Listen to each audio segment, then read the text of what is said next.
Assalamualaikum warahmatullahi wabarakatuh. Saya Muhammad Hanik Daniel dari kumpulan 6 akan membentangkan tajuk 12.2 Sistem Saraf Manusia. Selain daripada itu, saya juga akan menerangkan fungsi bahagian sistem saraf pusat dalam koordinasi dan gerak balas di dalam otak dan saraf tunjang. Pertama sekali, mari kita lihat apa itu sistem saraf pusat. Sistem saraf pusat merupakan pusat kawalan badan yang terlibat dalam mengintegrasi, memproses dan mengkoordinasikan maklumat yang diterima daripada reseptor untuk dihantar ke efektor bagi gerak balas. Sistem saraf pusat terbahagi kepada dua bahagian utama, yaitu otak dan saraf tunjang. Otak terbahagi kepada beberapa bahagian lain, yaitu cerebrum,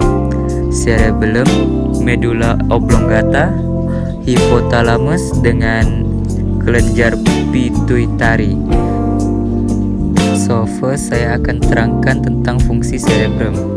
Cerebrum berfungsi dalam menerima input daripada reseptor deria dan menjalankan fungsi integrasi sebelum mengarahkan gerak balas efektor.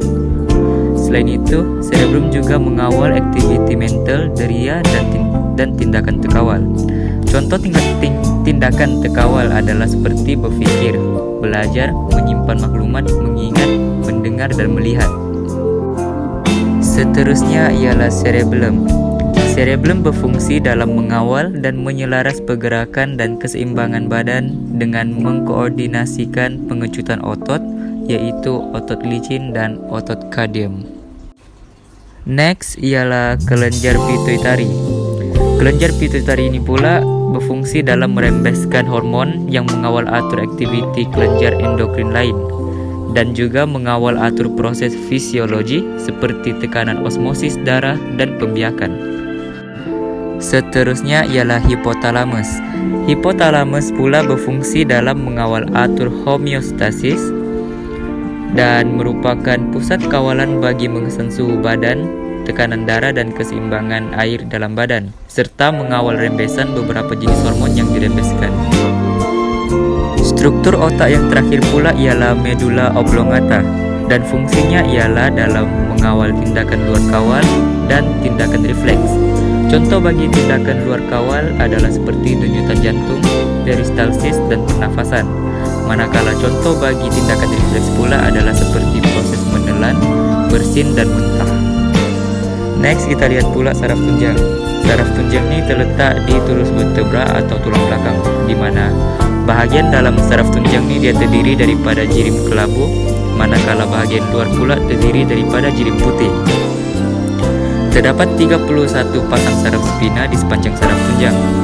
Setiap saraf spina ini dia akan bercabang dua, membentuk akar dorsal dan akar ventral yang bersambung kepada saraf tunjang.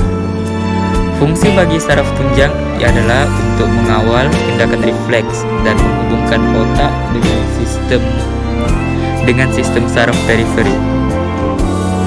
Berikut adalah keratan rentas bagi saraf tunjang.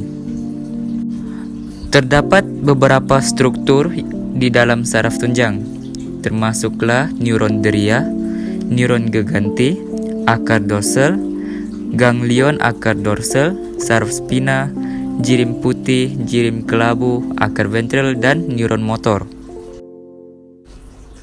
Fungsi bagi neuron deria adalah untuk membawa impuls saraf dari reseptor atau organ deria ke saraf tunjang menerusi akar dorsal.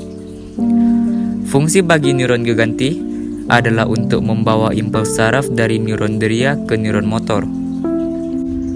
Seterusnya ialah akar dorsal dan ganglion akar dorsal, di mana akar dorsal ini dia mengandungi akson bagi neuron deria, manakala ganglion akar dorsal ini pula dia mengandungi sel badan bagi neuron deria.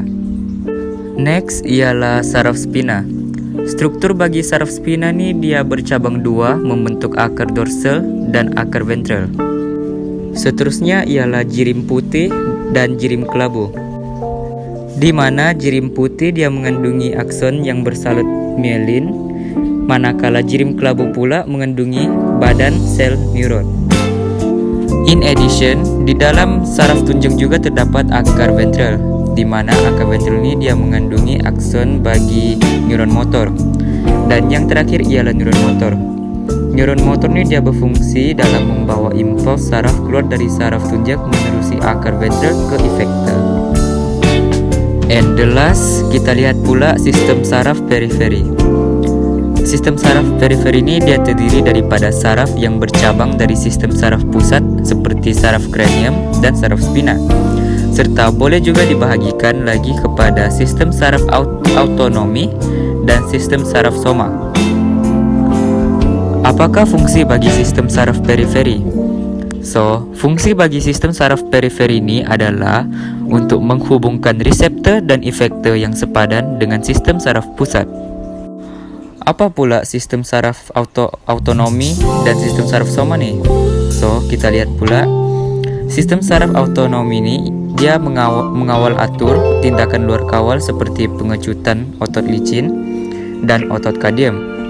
Sistem saraf soma ini pula dia mengawal tindakan terkawal dalam badan dan juga mengawal pengecutan otot rangka serta pergerakan badan.